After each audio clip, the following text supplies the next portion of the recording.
It was a beautiful sunny day, and the promise of a wonderful autumn was in the air. Half the trees along the city park had turned red, orange, and yellow, while the other half were still green. My morning couldn't have gone better.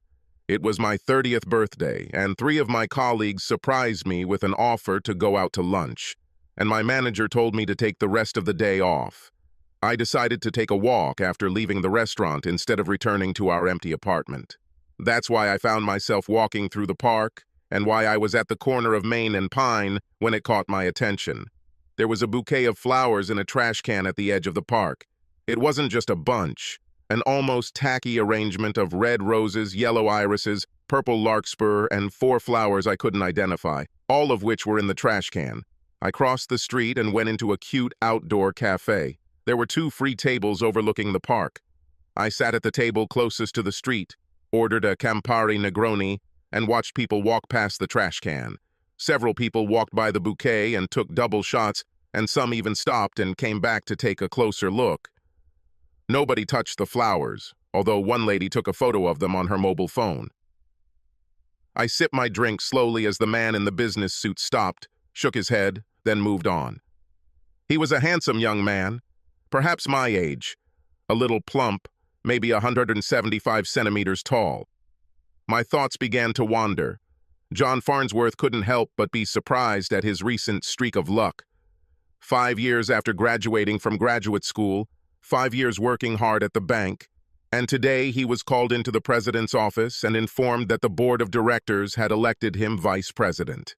He almost started laughing, thinking it was some kind of joke, but of course Mr. Jackson never joked about such things. It was for real. Vice president, 3 months before his 29th birthday. This should have been a record.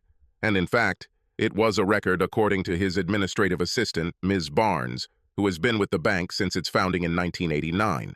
John left Mr. Jackson's office and made a decision. This day has come. He had been dating Michelle for 6 months. For 5 of them, they slept together and exclusively with each other and exchanged "I love you" words shortly before they had sex for the first time. John sometimes found it hard to believe that a woman as beautiful, smart, and charming as Michelle was his girlfriend. Plus, she was such a wonderful influence on John. She never complained about the extra time John spent in the office.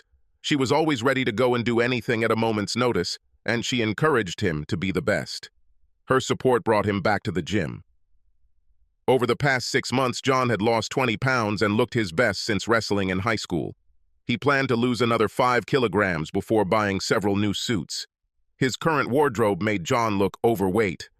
John called Michelle at the office and asked if she was free for lunch. "I have great news and I need to ask you a question. Aren't you going to give me a hint?" "No, we'll just meet at Sullivan's in the park." "Oh, a mystery, I like it. And I love you, baby. See you at noon." At 12:30, John left his office. Miss Barnes couldn't help but smile as John walked past her desk, whistling a tune. It was one of his mother's favorite Beatles tunes that Paul sang, "Michelle." John briefly stopped by the flower shop in the ground floor lobby. "I want a bouquet, something special for a very special lady." With the bouquet in hand, John floated down the street, still whistling a tune and letting his imagination run wild. What will next year bring? Next decade? The next 50 years? John's parents had recently celebrated their 35th anniversary and were still madly in love. John could easily imagine himself and Michelle in 35 years, sharing life, love, children. Here she is. Michelle was already sitting at a table outside. When John approached the restaurant, Michelle waved to him. When she saw the huge bouquet of flowers, her smile became even wider. John was the sweetest, most generous man or guy Michelle had ever dated. He always did both small and big things to make her feel loved. John walked over to the table and leaned down to kiss her. Michelle reached for the bouquet. "For me?" John pulled his hand back. "Not yet," and sat down in the chair opposite her. "A little later. First, I'd like to introduce you to the new vice president of First Bank." Michelle understood immediately. "Oh, John, this is fantastic." She squeezed his hand. "I am so happy for you. Congratulations. Getting Sullivan's account put me over the top." Mr. Jackson said the board wanted to let me know how much I was appreciated. Michelle smiled again. So this is my main news. Now my question. The waiter chose that moment to appear at their table and asked John if he could get him something to drink. Michelle was already sipping a glass of white wine. Yes, please bring us a bottle of champagne. We are celebrating today. My boyfriend received great news today, Michelle said to the waiter before he turned away. We're not just celebrating my promotion. John collected the flowers from the table and handed them to Michelle. We can choose a ring together later. Let this bouquet be a symbol of this. Michelle, will you marry me? Seconds passed in an incredibly uncomfortable vacuum of silence as John waited for Michelle's answer, and Michelle looked at John, wondering which words would cause the least harm. Finally, not knowing how to put it better, she simply told him the truth. John, I don't love you that much. That's all it took. In less than a minute, John's world was turned upside down, from the highest heights to the deepest depths. Perhaps he heard her wrong. But you told me that you love me. We've been sleeping together for the past 4 months. You told me how happy I made you. What am I missing here? It's all true, John, but I will never love you enough to become your wife. I would always feel like I settled down early and didn't wait long enough for the right man. We would have been unhappy and eventually divorced. I guarantee it. As soon as the word settled down left her lips, Michelle knew it was the wrong choice. Michelle's words reached John's ears and entered his brain, but he could not understand them. Settled down, unhappy, divorced, never loved you enough. Just last night, this woman had sex with him. You see, this was one more thing, one more reason why John knew that they were made for each other. The sex was just so damn good. The waiter brought champagne and was about to open it. Wait! John stood up from the table. We changed our minds. John pulled out all the cash from his wallet, $82, and handed it to the waiter. This is to pay for her drinks and your tip. I suppose the champagne can be returned since it was not opened. Sorry. The waiter accepted the cash and nodded. Thank you. Not knowing what else to say. Obviously something went wrong. John took the flowers and turned to leave. The waiter wasn't the only one who didn't know what to say. John wondered if a simple goodbye would be appropriate. He couldn't call her a bitch. She never promised him anything. He just assumed that she loved him as much as he loved her. John was already leaving the fenced hall when Michelle shouted after him, "Can I keep the flowers for myself?" No. He crossed the street and put the bouquet in the trash can, right on top of all the other trash people had left there. Fast food bags, soda cans, even a damaged umbrella someone had thrown out after an early morning rainstorm. Michelle called John the next day. She tried her best to make peace with him. Couldn't they continue to be friends to their advantage? Will he meet her for dinner one evening soon? John's response to each request was the same. I can't imagine that this will happen. Nothing will change. I will always want more from our relationship than what you want. It's better to end this now before you end up leaving me for the guy you really want to marry. After that day, they actually met several times, but only for the purpose of exchanging things left in each other's apartments. The city is large enough for them to live their separate lives and never see each other again. One afternoon, John was sitting in a tavern when the husband of one of Michelle's friends walked in. John always liked this guy and offered to buy him a beer. They started talking, and eventually John had to ask, I guess I was always afraid to ask her. Maybe you know. What did Michelle mean when she told me she would settle down if she accepted my proposal? Michelle became a victim of her preconceived ideas about Prince Charming. He paused before deciding to continue. John, you look like me. Neither of us are tall, dark, and handsome. We're a solid 7-8 on a scale of 1 to 10.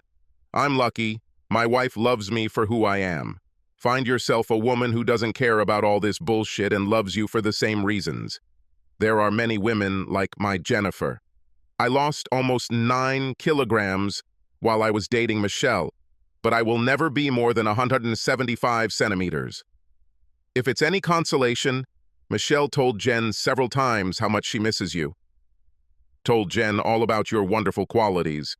She simply couldn't get rid of the image of the ideal couple that had formed in her head. This is her loss. 5 years later, John saw Michelle at an outdoor concert. John's wife stood next to him as they waited for his wife's bag to go through the security system. She noticed John staring at the brunette. "Do you know someone?" His wife's voice seemed to shock him. "Do you remember I told you about how I once proposed and was refused?" "Yes." "Why, is it her?" "Yes." "Gorgeous. Would you like to come say hello?" "No, I would feel like I was just rubbing it in." "Rubbing what?" "I am here with you. The fact that she said no, and I obviously gave up when I met you and married you." So, most wives, having heard such a remark, would call it bullshit. But John's wife knew John well enough to know that he was being completely honest. He really thought he had married the most beautiful woman in the world. She hugged John, thinking how happy he would be when she told him the news later that evening at the hotel. "John is going to be a dad." The waiter came over to see if I wanted anything else to drink. The sun was still warm. My glass was empty, and I still had nowhere to go. "Why not?" I looked across the street just in time to spot a very attractive lady doing what so many others had done before her, looking at the bouquet and pausing before moving on. Once again, my imagination ran wild. Alexis Walker, née North, has spent the last hour debating whether or not to start smoking again. She only quit smoking because Matt insisted he wouldn't marry her until she gave up that dirty habit. So, to please Matt, she decided to quit smoking using a nicotine patch. It's a shame Matt couldn't give up his bad habits. Matt was a big flirt. It didn't seem like such a bad habit when they were dating in college. Each of their friends seemed lively and cheerful, and flirting was just part of it. Things never went beyond dancing and the occasional kiss or pat on the ass. But, like many things, the transition from student life to family life brought changes. Fewer and fewer of their male friends were willing to allow their wives to be groped. The women began to defend themselves when a young lady pressed her husband to her lips. What hasn't changed? Matt. Alexis and Matt got married their second year after graduating from high school. They were one of the few couples whose relationship survived after college. The problem was that relationships and marriage would soon join the rest in the past tense. Alexis sat in the cafe, fighting the urge to smoke. It would be so delicious with this cup of coffee. What is more harmful, a large pastry or a cigarette? The lawyer she hired this morning will have the papers ready to serve on Matt in 2 days. Alexis sat on the patio, drinking decaffeinated coffee, wondering if she could ask the guy at the next table for a cigarette, and watching the trees across the street shake the water from their leaves after the morning rain. Alexis could handle flirting, but not cheating. 2 years after their wedding, Alexis caught Matt for the first time. He had sex with that little slut from across the yard. The little bitch was walking around her apartment with these sheer curtains as the only covering on the windows. The light was on in the room, and her silhouette played on the curtains. Sometimes, in daylight, she didn't even bother to close the curtains as she casually strolled naked around her apartment. She wore her skimpiest bikinis to the pool. One day, at a party on the patio of her apartment, she wore ultra-short denim shorts and a white t-shirt. A dog like her husband couldn't resist. 3 months after the bitch moved into the complex, she made sure Alexis knew she was having sex with Matt. Matt was too stupid to realize that this bitch had set him up. When Alexis came face to face with Matt, he apologized to all hell. He made every promise known to man that it would never happen again and begged Alexis to forgive him. Every week, bouquets of flowers were brought to her both in the apartment and in the office, until Alexis finally gave up. "But first, get your ass tested for diseases." Nobody knows where this slut has been. Matt got tested and came back clean. Alexis let Matt back into their bed. Alexis knew this bitch's game. Matt wasn't a great stud in the bedroom. He could not be anything other than average in size, and his talents did not exceed his size. No, this bitch just needed to prove her superiority by sleeping with any husband she could, and then accuse his wife of infidelity. Against Alexis's better judgment, she forgave him. She loved the bastard. But she made it clear as day that any further sins were unforgivable. She even forced him to sign a marriage contract. Matt knew he dodged a bullet. It all started with the blonde crossing the yard and starting her exhibitions, driving him crazy. Here again, Matt was being dishonest with himself. Perhaps he couldn't help it. He was dishonest with everyone. His fall from grace did not begin with this blonde. Almost every woman he met gave Matt some reason to lust. The blonde was just more accessible than the others. The shadows on the sheer curtains first caught his attention a week after she moved in. Matt almost said something out loud to Alexis as he sat on their back porch. But he kept his mouth shut, and the next day he was in the store buying better binoculars. He began to spend more time on the veranda, watching and waiting. A light would come on in the blonde's window, and if he could get away with it, for example, if Alexis was busy in the office, he would run inside and watch from one of the darkened rooms. Through binoculars, he could see that she was naked. The third time, he was able to see that she was lying on the bed and pleasuring herself. It was like his own personal porn show. Like a trout caught on a barbed hook, Matt was dead. Despite her best efforts, it took the blonde 3 tries for Alexis to catch her with her husband. The blonde almost gave up after the second session in her bedroom. Damn, how the hell did this woman put up with this? The first time was bad enough. Matt didn't catch stars from the sky and was a lousy lover. So, the first time with Matt was a disaster. She didn't get satisfaction and she wasn't caught. The second round wasn't much better. If she didn't hate Alexis so much, she would have given it up right then and there. Why did she hate Alexis? From the moment she first saw it, she hated it. Alexis was blessed with a slender body and long, toned legs, not to mention Alexis's excellent diet and running 30 to 40 kilometers a week, plus all those laps in the pool. Alexis had so many friends, a result of Alexis working hard to overcome her shyness and tendency to be an introvert, and most of all, the way Matt just went on and on about how lucky he was to marry her. In their third session, she made sure to fuck Matt in his own bed. That's how they were caught. What a stupid idiot. The worst part is that when Alexis discovered Matt was cheating on her, Alexis ended up forgiving the slut and taking him back, which is what Alexis did. Not that it was easy. It took Matt 2 weeks to move back into the apartment and more than a month before they shared a bed again.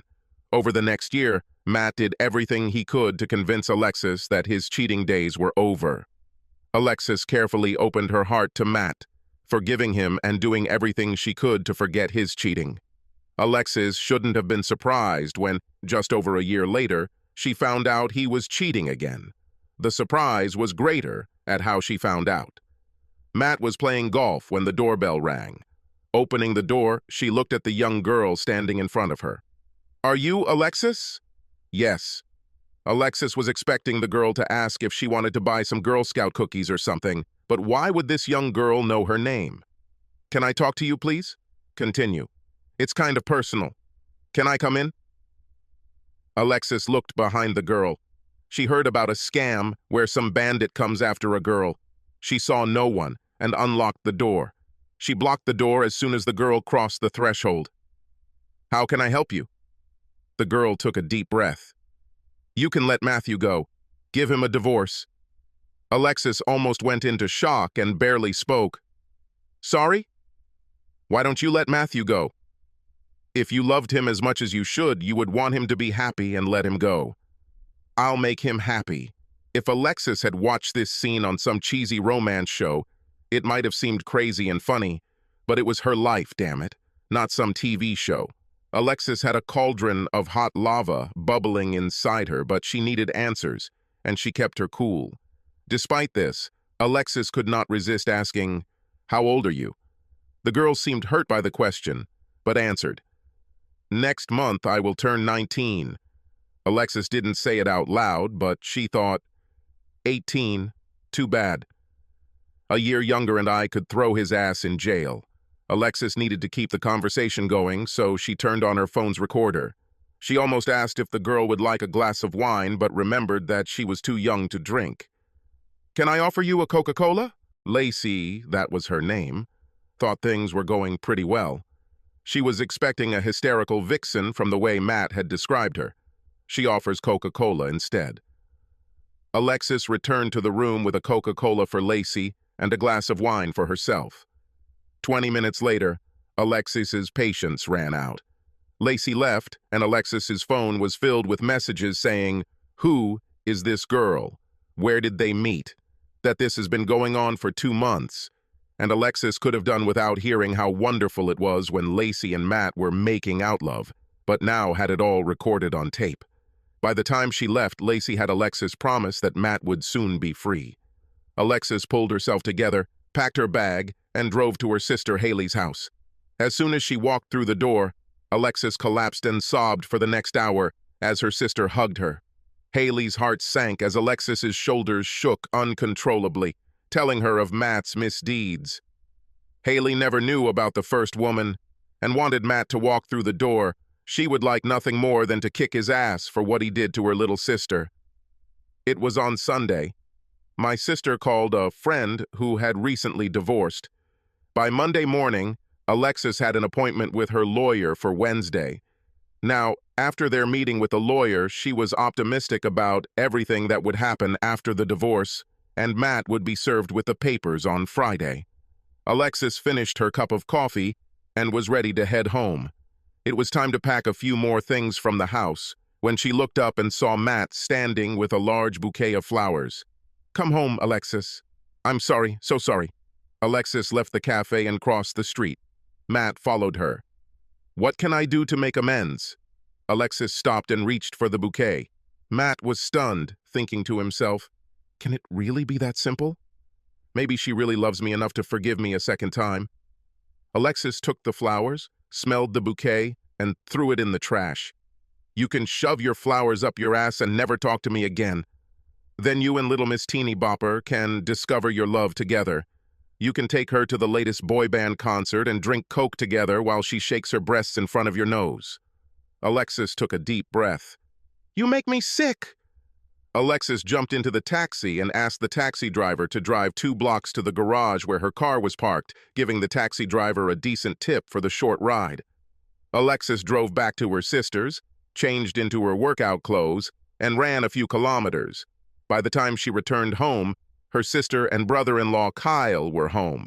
Alexis told them about her meeting with the lawyer, her public fight with Matt, and how he would be served with divorce papers on Friday.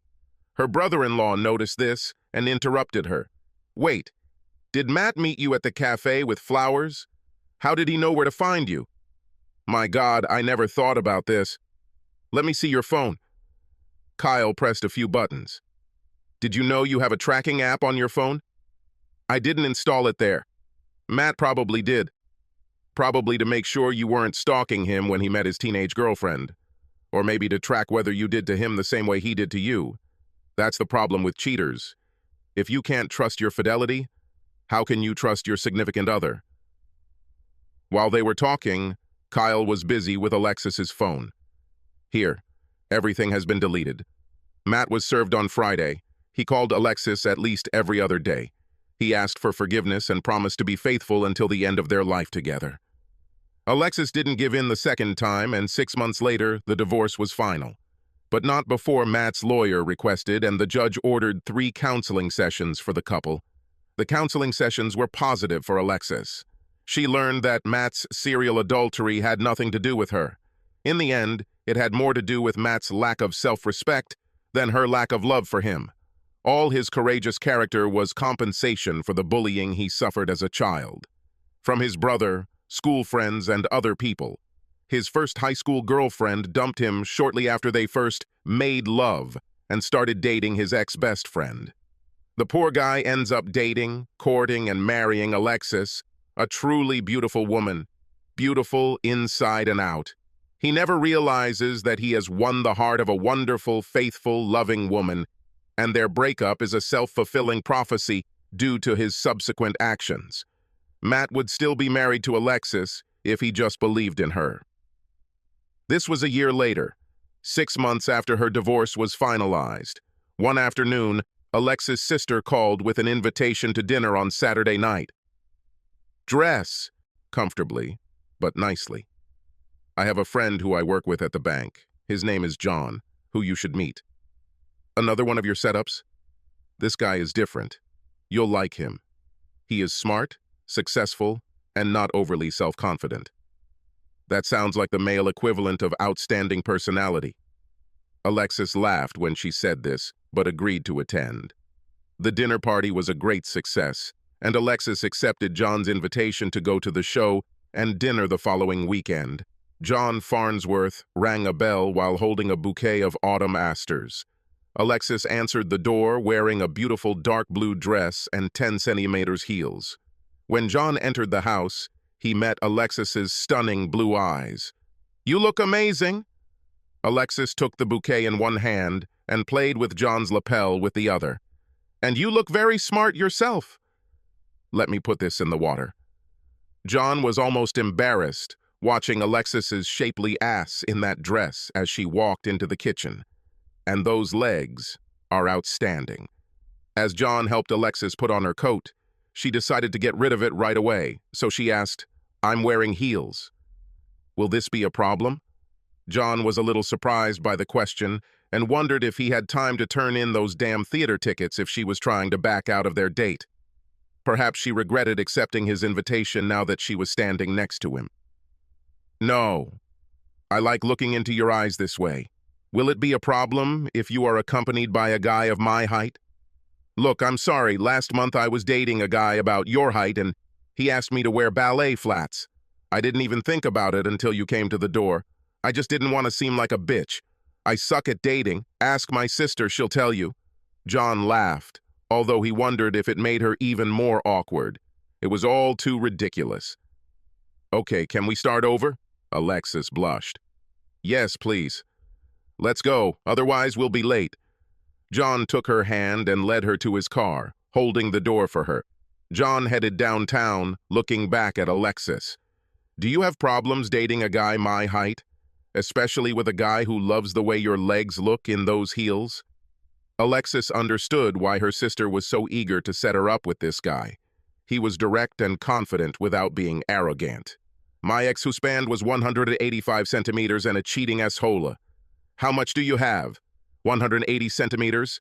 And you seem like a Greek guy." "I'm a Greek guy, but for 180 centimeters, thank you." John said this as a jokey, but that wasn't enough for my last serious relationship. She needed more height. "Well, she sounds as stupid as my ex. Perhaps we should introduce them to each other? Only if we castrate them first so they can't produce offspring. There are enough stupid people in the world." John was already starting to like this woman. Over dinner after the show, John ended up telling her about his failed marriage proposal. Alexis reached out and squeezed John's hand. "It's terrible, but at least you found out about it before you walked down the aisle." 3 years into our relationship, I realized that behind all his bravado was a scared little boy who needed constant confirmation of his worth, especially sexually. After his second indiscretion, at least the second one that I learned about, it was time to cut my losses. So here I am. I'm 24 and divorced. I've dated 4 men since my divorce, and I'm so socially awkward that I almost ruined the best date of my life with a stupid comment about my heels. Can you ever forgive me? Now it was John's turn to reach out and take Alexis's hand. He found it hard to believe that this gorgeous woman with such a kind heart was asking for his forgiveness. Alexis looked across the table and somehow knew, this is the man I'm going to marry. We're going to have kids, and we're going to grow old together. It was the beginning of a wonderful relationship. 7 months later, on a warm spring night, John asked Alexis if she would marry him. Alexis wrapped her arms around John's neck and said yes, before kissing him passionately. 2 months later, a district judge married Alexis North to John Farnsworth in an intimate ceremony on his parents' back lawn. They had children and lived happily ever after. My phone rang and it pulled me out of my daydream. Looking at the phone, I was happy to see that it was my husband calling.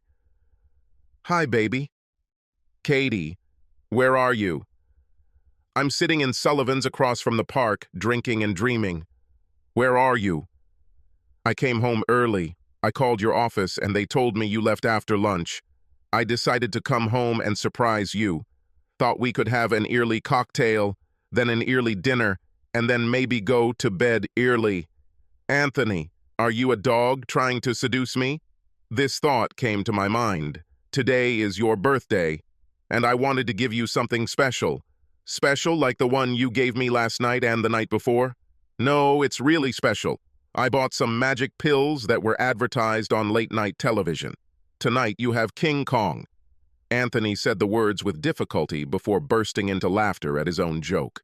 God, I love this man. His sense of humor and the way he always thinks of me first. What it feels like when he hugs me. I think it's time to give him the one thing he's wanted for the past year. He interrupted my train of thought. "What do you do besides drink?" "You know me, hubby. I let my imagination run wild. When are you going to write down some of these stories and let me read them?" "What? And tell my husband that he married a pervert? Why not? This way I will know that we are made for each other. Two perverts hopelessly in love. Go home and I'll prove it to you. I'll pay my bill. I'm a couple of Negronis ahead of you. Have a drink, and I'll be home in 20 minutes. Order Thai dinner. We'll strip naked and feed each other pad Thai and spring rolls." Knowing that my husband was waiting for me, I decided to splurge by taking a taxi instead of the bus. While I waited for the taxi to appear, I called my gynecologist's office to make an appointment to have the IUD removed. With any luck, Anthony will be a father by this time